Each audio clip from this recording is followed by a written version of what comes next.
this situation could have been a lot worse. Definitely. You know, the distance between the suspect and the officers when the encounter happened was probably less than 20 feet. So it could have ended up a lot worse for our officers. Luckily, you know, our officers have great body armor, and the officer, you know, the equipment did what it was supposed to protect the officer. You said there was a disturbance that led to the 911 call. Can you kind of describe what exactly was happening? What led someone? I haven't listened to the 911 call. What led someone to call 911? Well, The reason I'm here because on October 11, 2014, at 4 in the morning, my brother Deshaun Castleberry, he was shot by some aggressive police officers in our own driveway. They messed up both of these locks. My lock right here, and we had to get this one replaced. I think you can probably still see it a little bit.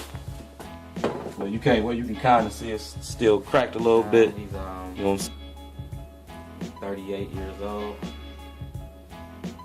38 years old, 25 years for defending himself against what he thought was an assailant. You know, he didn't even know that it was an officer. But you won't hear that in any news stories.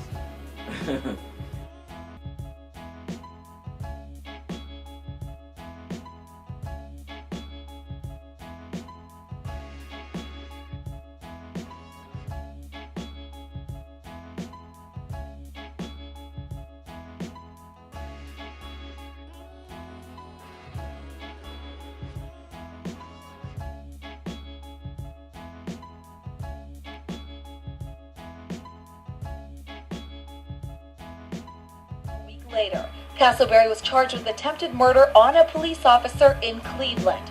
Cleveland police say Castleberry fired at 2 officers in an incident on Ottawa Street back on October 11th, striking an officer. That officer was wearing a vest and was not injured. Well, again, he was supposed to appear in court earlier this week. I think it was on the dog case where his dog attacked another dog, and he failed to appear on that. But we're also still digging through that, but I think we know that he actually had warrants with other cities also. One time when he got to the dog incident, they had a dog pound and the police. They were just out here with like shotguns and everything else. It's just insane. But yeah, the incident with the dog, the dogs were fighting in the front yard. So the next day, the police come over there. They're like, we need the dog. My brother, he wasn't here though.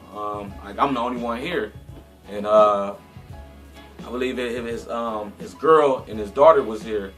So the dog pound and the police, they come here like deep. I mean, it's like probably about 4 or 5 cars deep. You know, like for this dog. You know, so I come down. You know, I'm trying to see what's up. You know, my sister-in-law, my niece, they're in there terrified. So the police, you know, they're telling me like, you got to go in there and grab the dog. And I'm like, it's not my dog. You know what I'm saying? So they're like, they're basically saying they're gonna take the dude say he's gonna take my niece and they're gonna arrest my sister-in-law if I don't go in this house and get this dog. So I'm arguing with this guy out here with this, I believe he's like one of the deputies for the dog pound, the short black guy. He's just like arguing back and forth with me, you know what I'm saying? But I'm like, this is not my house. That's not my dog. You know what I'm saying? Like his girl, that's not their dog. You know what I'm saying? Like this is my brother's dog. It was a little itty bitty dog. It was a puppy, you know, that we had. And they seen the puppy, so they like, we want both dogs, you know. So I'm like, I'm not grabbing the other one, you know. So they had to come back. So my brother, he walks the dog. He's walking the little puppy the next day. And there's a lady walking down the street with 2 dogs, you know, and the puppy is almost like the same incident, but it's like the puppy goes over and starts playing with him. But the lady, you know, she sees my brother, she's like a little terrified, you know.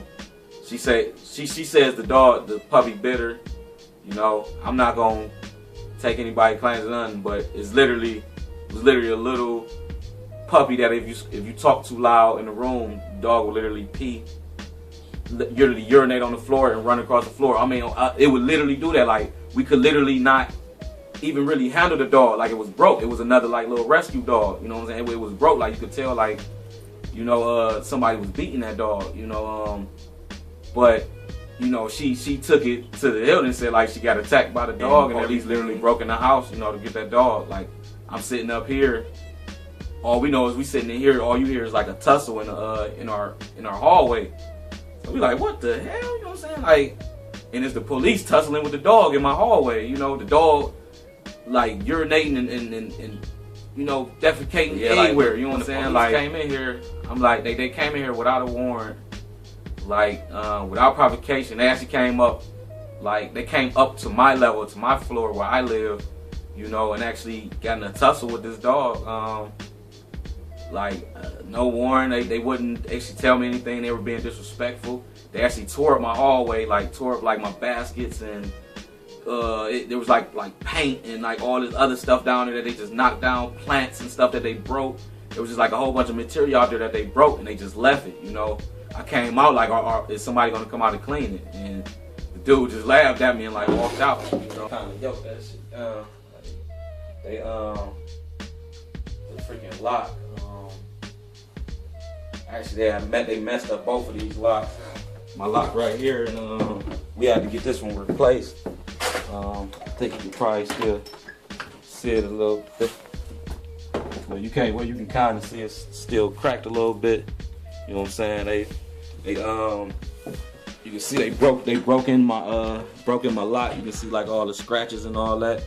That's from them breaking in like multiple times.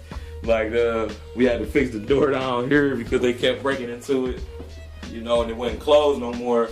So like, you know, I don't even use that door anymore. Like a lot of the paint and stuff that was here, we kind of scrubbed it out and everything, but you can still see it like a little bit, like, but they spilled paint and like walked all up and down my steps. Pottery, like, yeah, I took pictures. They got me good. They had yanked all the stuff out of my attic.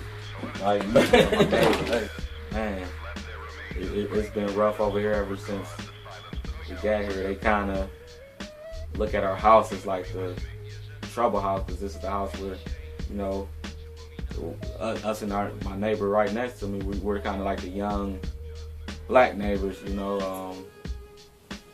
We have had a couple holidays where we got a little loud with some music, you know, and we got the police called pretty quick. So, you know, it wasn't an everyday thing.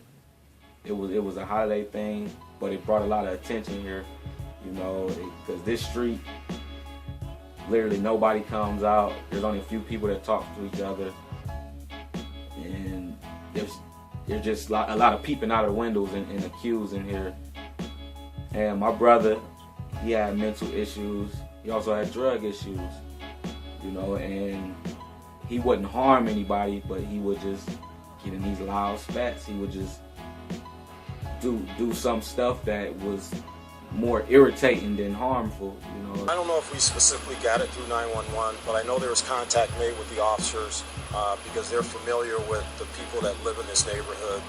And I think one of the officers actually got a direct call from one of the residents saying, hey, there's this disturbance across the street. It involves a guy that you guys are looking for. We don't know what's going on, but you may need to come by here and check it out. And the neighbors, they would just, every time you're calling the police, and as the time got up, like, you know, more and more police would come. You know, my brother, you know, he has a lot of pride. Like, you know, if I haven't done nothing, you're not about to just take me. You're just not about to grab me. So he got into a couple of tussles with the police. So it became this relationship. Like, every time they would come like ready to, you know, like, let's go. You know, let's fight. You know, they would come with their tasers ready, pepper spray. They would come ready. After the officers shoot my brother runs through the backyard, and like my nephew and my sister-in-law, they run upstairs, you know. So we're up there, we're kind of shook a bit. So I decided to turn like on all the lights to kind of So I don't surprise them because I don't want to get shot. You know, and she keep telling me it's my brother, so I'm like, I gotta go outside. I gotta go outside. You know, I come out with my hands up, and that's when like all the police officers, they start arriving. Like, I mean, they arrived so fast. It's almost like it was planned. Like